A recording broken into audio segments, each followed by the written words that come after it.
Hi, my name is Zach Simmons, and this is another prediction episode of Pro Football Today. Today we're taking a look at our final division, the NFC West. And before I start, I do want to preface this. If you've been keeping track of the amount of playoff spots that remain, you will find that there's 2 playoff spots left in the NFC. Obviously, still 1 division spot, which we'll cover here, and also 1 wildcard spot.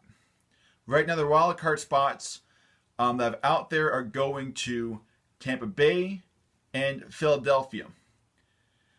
Well, I'm actually going to give that last spot, the number 7 seed, I'm going to give that to another team in the NFC South. Now, I have the Saints win division there. I have Tampa Bay taking the number 5 seed, the top wildcard spot. I'm going to give Atlanta the number 7 spot. So what that means is that I only have one team in the NFC West that's projected to make playoffs. No wildcard teams of the NFC West. So I know what you're thinking. So does that mean, is that spot going to be to Seattle? Is that going to be given to maybe a team like Arizona, the Rams? Is it going to be San Fran? Which of these 4 teams are going to take that spot? And it could be any of them. All 4 of these teams are strong. I don't think it's going to be as close of a division as NFC West or the NFC South. I don't think it's going to be as crazy competitive as it's going to be there. But the NFC West is still going to be competitive. You're going to see 3 teams in the hunt out of this division. One of them will be able to make it. So let's start with last place in division. Last place, I am putting the Los Angeles Rams. A couple years ago, they made the Super Bowl. Last year, they were a game or so away from making the playoffs. Now I have them in last place in division. Now you might be asking, well, why in the world are they going to be last place? Well, they lose one of their top receivers, Brandon Cooks. Now, given they still have Robert Woods, still have Cooper Kupp, you still have Higbee there at tight end. They still have a good amount of receivers. They drafted Van Jefferson in the second round. In the second round. So, they have the receiving core there. They can lose Brandon Cooks. And plus, it's not like Brandon Cooks has been healthy. So, I'll lay off of them for that one. They lose Todd Gurley. Well, Todd Gurley's banged up last season. Might as well have been gone. They draft Cam Akers. That running back spot should be solidified. It's going to be weird the first couple of weeks, but I'm pretty sure by week 4, they'll have their for sure starter. You're going to see a 3-back rotation. You're going to be seeing Malcolm Brown, Darrell Henderson, and then also Cam Akers. But one of them should be able to take that spot. Should be able to take that spot as lead running back. We'll see exactly what happens there. It could be any of them. It can also be any of them. It's just going to take one game for that to be decided, basically. Now, this is when they had some heavier losses, and it's mainly surrounding their defense. Their defense has been hit hard. I think the offense will be able to survive. Defensively, I don't think they will, and you got to have a good defense if you're going to be in the NFC West. You need to have a good defense. They lose Dante Fowler Jr. They replaced him with Leonard Floyd, which honestly, that's a downgrade. I would count that as a downgrade. Dante Fowler, he's not incredible. He's not amazing. Not what Jacksonville thought he was going to be. But you can say the same thing about Leonard Floyd. He's not great. And in fact, he's been regressing every season. If you take a look at his sack records every season, it's gotten worse. And I think last year only had 4 sacks. On a team that he's opposite Khalil Mack. He's got a great defensive line. He really wasn't a factor whatsoever. In fact, more times than not, he was a negative factor to the defense. So they gained him, which, like I said, that's a downgrade. They bring in Ashawn Robinson, who I think is a capable D tackle. But they also lose Roby Coleman, and the biggest loss I think is going to be losing Corey Littleton. Littleton's gone. They didn't bring anyone to really take that spot. Right now in that inside linebacker role, you have 2 guys. Troy Reeder, who was the starter last season, 16 games. 52 tackles, no sacks, no interceptions, kind of an average linebacker when you take a look at stats. By his side, kind of taking that role of Corey Littleton, if you will, is Micah Kiser. At least that's according to the depth chart right now, is Micah Kiser. Kiser's stats, not very pretty. Didn't play at all last season. Played in all 16 games in 2018, 4 tackles. Which I'm guessing... being up in Northern Illinois, I don't get to watch a whole lot of Rams games, but I'm assuming that's special teams play. So basically what they have here is 2 guys who don't have a whole lot of experience, 2 young guys. Reader has a year under his belt that he's played in that spot, but I don't think anyone can take that, can fill in the hole that's left by losing Corey Littleton to the Raiders. So just looking at they had some very heavy losses. They were able to adapt a little bit offensively, but defensively they took a hit. And that's going to drive them from going down to number 4. And a lot of it has to do with just how good Arizona now looks. I do have Arizona number 3. This is a team who I think has a very good potential of actually taking the number 2 spot. Very good team. They had just a few key losses, that being they trade David Johnson away, and that's part of the DeAndre Hopkins trade. Not a very big loss there. I mean, I think David Johnson will be a pretty good role player for the Texans. But they have Kenyon Drake. They have Chase Edmonds. They're fine at running back. They don't need David Johnson. They've learned how to do without him. And I gotta admit, Kenyon Drake, Chase Edmonds, look better than David Johnson, even in David Johnson's prime there in Arizona. They lose A.Q. Shipley. They use Casey Marsh. But looking at the guys they brought in, Drake Kirkpatrick now starting at corner. Bring in Calvin Beachum. Bring in Devin Kennard. Bring in Jordan Phillips, D tackle. And they draft Isaiah Simmons, a guy who they shouldn't have been able to draft. Shouldn't have been there. But they were able to draft Isaiah Simmons in the first round, who is going to be a huge factor. They needed that capable linebacker. And they had Jordan Hicks. Jordan Hicks is amazing. But they need someone who can take care of the tight end problem they have. Isaiah Simmons is going to be able to do that. The Cardinals all around got better, while the Rams kind of maintained on offense, maybe regressed a little bit on offense, but definitely regressed on defense. Arizona is going to be able to take up that spot.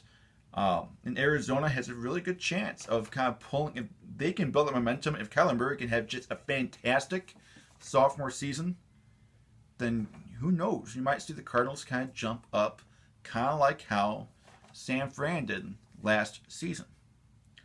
Speaking of San Francisco, I do have number 2. That means I don't have them making playoffs. Now, you can say what you will. They made it to the Super Bowl. They should have won the Super Bowl. How in the world can they not come back? And the reason is, a lot of times the loser in the Super Bowl doesn't actually end up making the playoffs. The only one that's happened the last few seasons would be the Patriots, who then were able to make it to the Super Bowl after the Eagles' loss. But Rams didn't make the playoffs. I think you can say the same thing about the San Fran.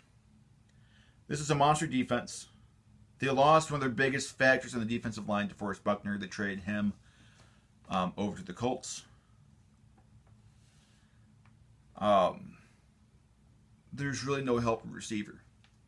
This offense, it was good enough to get by. They had a great running attack with a loose Matt Breida. 2 other starting running backs have injury issues, and the other one really just broke out last year. He was no one. Raheem Mostert, no one until last season. I just don't have a whole lot of faith that this team can continue what they did last season.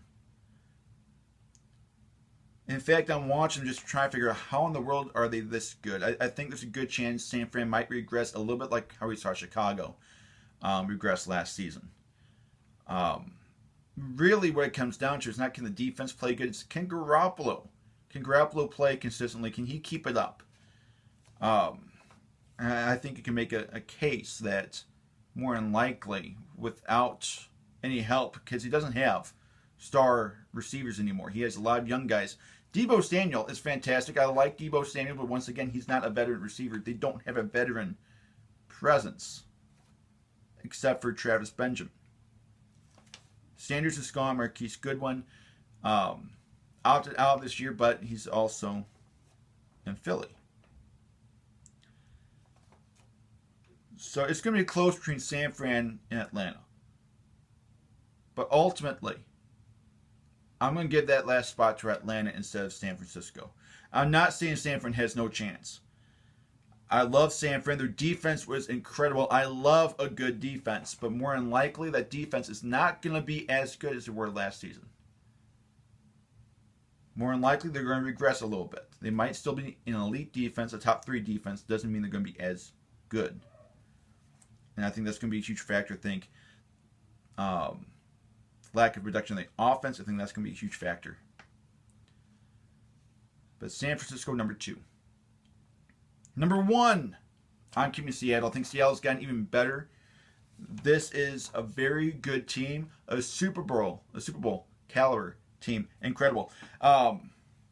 They were a Super Bowl caliber team before they traded for Jamal Adams. Now, no doubt, they are a Super Bowl caliber team. You'll find out in my next video if I have them in the Super Bowl or not.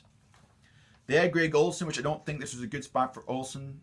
Olsen's more of a vertical threat tight end, even in his older age. Seattle doesn't use their tight ends like that. Will Disley, that just kind of came out of nowhere. They've never used their tight ends like that. They've never have. And they've had talented tight ends. And I expect them not to use Greg Olsen too much as a vertical threat. I see them using him as more of a red zone threat, kind of like how they used Jimmy Graham a couple years ago. And the offense, let me continue on with the offense. Carlos Hyde, incredible backup to have there with Chris Carson. Chris Carson has had some injury issues. To have a guy like Carlos Hyde, I think is huge. He'll be able to add some more depth, and you'll be seeing him on the field pretty often. I'm pretty confident of that. You'll see Carlos Hyde on the field. Philip Dorsett also comes in here. Now, Dorsett, first-round talent going to Indianapolis, was never the receiver they were hoping he was going to be. Goes to New England, and the only thing they had him do was just run straight. Well, he comes to Seattle, and here's a good thing about Philip Dorsett. If you're a Seattle fan, you should be really happy about Philip Dorsett. He fits them perfectly. He hasn't been on a team that utilizes his skills as much as Seattle is going to. They love these quick receivers. They always help out Russell Wilson. As Wilson is scrambling, improvising, guys like Dorsett are going to be able to make huge plays. I think there's a reason Paul Richardson did not end up with the team. And I think you have to give a big shout out to Philip Dorsett for able to take that spot that Richardson had just a few years ago. But Dorsett cast him to the side. So listen, Seattle's going to be fantastic this season. They were great last season. They're going to be even better this season. So for that reason, I have Seattle topping this division, number 1. And when it comes to seeding, I got to think on my feet here because I haven't thought about seeding just yet. They have a very good chance of taking that number 1 seed. Remember, only the number 1 seed has that bye week. The number 2 seed still has to play. They have to play number 7, who I have right now is Atlanta. I think you're going to see the number 1 seed going in between Seattle and New Orleans. And I think there's a very good chance Seattle is going to be able to take that spot over New Orleans, especially when New Orleans has to worry about Atlanta and Tampa. I think you're going to see a game or 2 advantage going to Seattle. Seattle still has a tough division, but it's not as tough as what New Orleans has to deal with in the South. For that reason, Seattle, I have as the number 1 seed, getting that bye week. But that's what I got for this episode. Number 4, got the Rams. Number 3, we got Arizona. Number 2, we have San Fran. Number 1, we have Seattle. And like what I said, watch out for Arizona because they might be able to kind of change some things up in that division as well. They're kind of my wild card spot in there that I have in number 3. There is a world where they do take out San Francisco. I don't think there's a world they take out Seattle. It's possible. It depends. All depends on how Kyler Murray looks and how much action DeAndre Hopkins is going to get. But thank you so much for watching. If you like this, please subscribe. Please hit the bell. If there's anything I said that you agree with, disagree with, please put in the comments. I love seeing exactly what you guys are thinking. Thank you so much for watching. Hope you have a good rest of your day.